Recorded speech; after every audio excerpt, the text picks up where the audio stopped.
Hello दोस्तों, स्वागत है एक बार फिर से आप सभी का हमारी यूट्यूब चैनल डिज़ाइनर बरली वाला में। दोस्तों मैं हूं आपका दोस्त डिज़ाइनर कामिल। दोस्तों आज की वीडियो में हम लास्टिक वाला पैंट कट पजामे की कटिंग आपको बताने जा रहे हैं। दोस्तों बहुत ही ध्यान से देखिएगा, आप एक ही बार में कटिंग सीख जाएंगे। ये मैंने कपड़े को बिछा रखा है। सबसे पहले ये देखिए, ये बैक पार्ट इसका बड़ा है और ये फ्रंट पार्ट जो हमने बिछा रखा है ये ऊँची नीचे। इनको सीधा करने के लिए सबसे पहले मैंने सीधे स्केल से ये मैंने निशान लगा लिया। नाप आपने स्क्रीन पर देख ही लिया होगा। अगला जो निशान लगाना है, वो निशान लगाना है नेफे का। नेफे का निशान के लिए मैं जो मार्जिन देता हूँ हमेशा 2 इंच देता हूँ। ये देखिए मैंने 2 इंच का निशान लगाया। एक बार फिर मैं 2 इंच का निशान लगाऊंगा। इस निशान को भी मैं सीधा कर लूँगा। ये देखिए मैंने इस निशान को भी सीधा कर लिया। जो इस पैजामे की लंबाई है वो है 39 इंच। याद रखिएगा जब मैं पैजामे की कटिंग कर रहा हूँ पैंट कट वाले की, ये देखिए मैंने खुले वाले हिस्से अपनी तरफ रखे हैं। ये दोनों हिस्से खुले हुए हिस्से अपनी तरफ रखे हैं। तो लंबाई का निशान लगाने के लिए मैं यहाँ से नेफे के बाद 39 का निशान लगाऊंगा, नेफा छोड़ के। ठीक है, ये देखिए यहाँ पर आ रहा है हमारा 39, आपको दिखाई देता होगा। ये मैंने 39 का निशान एक बार लगाया। एक बार फिर से मैं 39 का ही निशान लगाऊंगा। ये देखिए, और उसके बाद बॉटम फोल्डिंग के लिए मैं नीचे की तरफ 3 इंच का मार्जिन दूंगा। देखिए मैंने 3 इंच मार्जिन दे दिया बॉटम फोल्डिंग के लिए। ये देखिए मैंने बॉटम फोल्डिंग के निशान दे दिया। उसके बाद हम इन निशानों को सीधा कर लेंगे। देखिए मैंने सीधा कर लिया। इसके बाद जो हमें अगला निशान लगाना है, निशान लगाना है आसन का या फिर लटक का। चलिए हम इसके लटक का निशान लगाते हैं। जो इसका हमने हेप नाप रखा है वो नापा है हमने 38 इंच। 38 का जब हमने 1/4 किया वो हो गया 9.5। 9.5 में मैंने जब 2.5 इंच ऐड किया तब वो हो गया 12 इंच। जो हम लटक इसकी गिराएंगे वो हम 2.5 इंच बढ़ती करके हम 12 इंच पर गिराएंगे, याद रखिएगा। और इसको भी हम सीधा कर लेंगे। ये देखिए मैंने सीधा कर लिया। अब हम जो अगला निशान लगाएंगे वो निशान लगाएंगे हम हिप का चौथाई करके। हिप का चौथाई किया मैंने, वो हो गया, ये हमारे रेशे निकल रहे हैं, इसको मैं छोड़ दूंगा। ये देखिए छोड़ दिया। यहाँ से हिप का चौथाई लगाया, वो हो गया 9.5।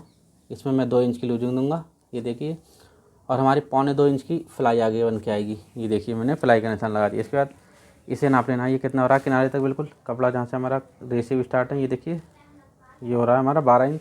ठीक 12 इंच का निशान मैं यहाँ पर लगाऊंगा। ये देखिए ये मैंने 12 इंच का निशान लगा दिया और इस निशान को आपस में मिला दूंगा। ये देखिए मैंने मिला दिया और बहुत ही बेहतरीन शेप देते हुए मैं इसका क्रॉच का शेप दे दूँगा। ये देखिए मैंने क्रॉच का शेप दे दिया। इसके बाद मुझे ये चेक कर लेना है ये कितना हो रहा है, क्योंकि ये पैंट कट पैजामा है। यहाँ से चेक कर रहा हूँ मैं। ठीक है, ये हो रहा है 13.5। 13.5 का जब वादा किया तब हो गया 6.25, मतलब 7 इंच में 2 सूत कम। मैंने 7 इंच में 2 सूत कम का निशान लगाया। इसको बिल्कुल सेंटर से नाप के, ये इसका सेंटर हो गया। सेंटर से मैंने किनारे को नापा, ये 7 इंच हो गया। जहाँ से हमारा रेसे स्टार्ट है दिखाई देता होगा आपको। देखिए 7 इंच हो रहा है। यही निशान में जहाँ हमारा बॉटम या लंबाई का निशान है वहाँ पर लगाऊंगा 7 इंच का। ये देखिए मैंने 7 इंच का निशान लगाया। मोरी जो इसकी है वो 18 इंच।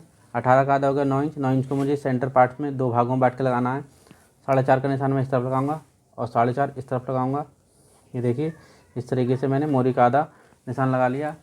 इसके बाद मुझे ये कम ढाल वाला इसके लेना है और ये मोरी वाले निशान को, और ये जो हमारा थाई वाला निशान है, ये हमारा थाई वाला निशान हो गया। इस निशान को आपस में मिलाते हुए मिला देना है। ये देखिए मैंने मिला दिया। ठीक है, इसे हमें दूसरी साइड देना है। याद रखिएगा आप जो पैंट की कटिंग में ये शेप वाला स्केल यूज़ करें वो कम ढाल वाला स्केल यूज़ करें, ज़्यादा ढाल वाला स्केल यूज़ नहीं करना है। इसके बाद मैं इसको बहुत ही बेहतरीन शेप देते हुए इसको मिला दूंगा। ये देखिए, और यहाँ से लगभग 1.5 या 2 इंच पर ऊपर की तरफ आऊँगा मैं, ऐसे निशान लगाऊंगा। और यहाँ से बहुत ही जी चोट नहीं निकले यहाँ से, या कोना नहीं निकले उसके लिए मैं बहुत ही बेहतरीन शेप 2 सूत तार मार दूंगा। ये देखिए मैंने मार दी। इस तरीके से हमारी फ्रंट पार्ट की ड्राफ्टिंग कंप्लीट हो गई दोस्तों। तो हमें क्या करना है, कटिंग करना है। कटिंग सारी जो होगी वो निशानों पर ही होगी।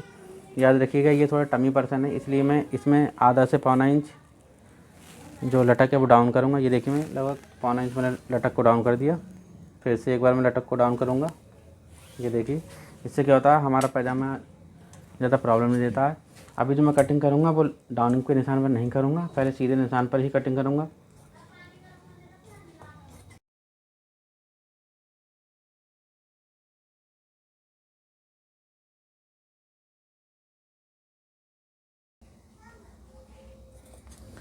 दोस्तों ये हमारा बड़ी अरज का कपड़ा है, यानी इसकी अरज जो है वो बड़ी है 60 इंच है, इसलिए हम जो इस साइड का, अगर हमारे छोटी अरज का कपड़ा होता तो हम इधर का किनारा नहीं काटते, लेकिन बड़ी अरज का कपड़ा है इसलिए हम इधर का भी ये भी किनारा हम कट कर लेंगे, वरना हमारा कपड़ा बैक पार्ट निकालने में दिक्कत आएगी। ये देखिए मैंने यहाँ से रखा और इसको छाँटते हुए चला गया मैं।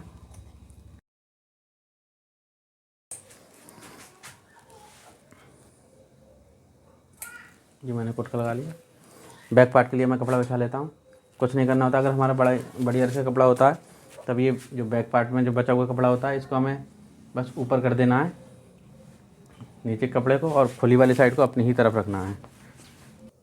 दोस्तों बैक पार्ट कट करने के लिए हम पहले चेक कर लेते हैं कपड़ा हमारा सेंटर में बिछा है नहीं बिछा। ये देखिए मैंने चेक किया, ये 11 इंच है, परफेक्ट है। अब यही मैं चेक कर लेता हूँ मोरी वाले निशान पर। जी मैंने चेक किया, ये भी 11 इंच बिल्कुल परफेक्ट बिछा हुआ है। अब हमें क्या करना है, नीचे मोरी वाले निशान पर 2 इंच मार्जिन देना है। ये देखिए 2 इंच मैंने बढ़ाया, और जो हमारा ये थाई वाला निशान है इस पर मैं 2.5 इंच बढ़ाऊँगा। ये देखिए मैंने 2.5 इंच बढ़ा दिया। इसके बाद जो हमें यहाँ पर इधर साइड में जो बढ़ाना है वो 2 इंच बढ़ाना है। ये देखिए मैंने 2 इंच बढ़ा दिया। 2 इंच में फिर से एक बार बढ़ाऊँगा और सीधे स्केल से निशानों को मैं सीधा कर लूँगा। ये देखिए मैंने सीधा कर लिया। उसके बाद 2 सूद इसको राउंड करते हुए बहुत ही बेहतरीन क्रॉच का शेप दे दूँगा बैक के। ये देखिए मैंने क्रॉच का शेप दे दिया। इसके बाद मुझे ज़्यादा ढाल वाला स्केल लेना है, और ये थाई वाले निशान को और मोरी वाले निशान को बहुत ही परफेक्ट तरीके से मिला लेना है। ये देखिए मैंने ये ले लिया स्केल, और बहुत ही परफेक्ट शेप देते हुए मैं इसको मिला लूँगा। ये देखिए इस तरीके से हमारी बैक पार्ट की ड्राफ्टिंग कंप्लीट हो गई। याद रखिएगा अब इसमें बस थोड़ा सा काम बचा, वो भी मैं आपको कस्टमाइजेशन बता दूं। जब भी हम बैक पार्ट कट करते हैं तो वो उसकी जो लटक होती है, जो आसन होता है, वो थोड़ा बढ़ती काटा जाता है। यहाँ से हम इसको बढ़ती भी कट करेंगे, सॉरी ये बताना भूल गया था मैं आपको। यहाँ से मैं लोगों 2 इंच बढ़ती कट करता हूँ हमेशा, जब पैंट कट पजामा होता है लास्टिक वाला हो तब। ये देखिए मैंने इसको 2 इंच बढ़ती कट कर दी, यहाँ से मिला दिया। अभी मैंने इसकी फ्रंट पार्ट में डाउनिंग नहीं कट की थी, चलिए इसकी सबसे पहले डाउनिंग कट कर लेते हैं। ये मैंने डाउनिंग को कट कर लिया। उसके बाद इस पर मैं निशान पर ही कट करूँगा। ये देखिए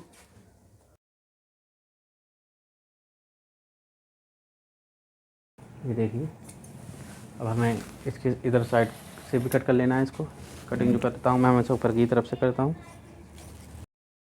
दोस्तों अगर आपको ये वीडियो पसंद आई हो तो प्लीज़ इस वीडियो को लाइक कीजिएगा। अगर आप हमारे चैनल पर पहली बार आएँ तो हमारे चैनल को सब्सक्राइब कीजिएगा। आने वाली वीडियो का नोटिफिकेशन पाने के लिए बेल आइकन पर जाकर ऑल को प्रेस करना मत भूलिएगा।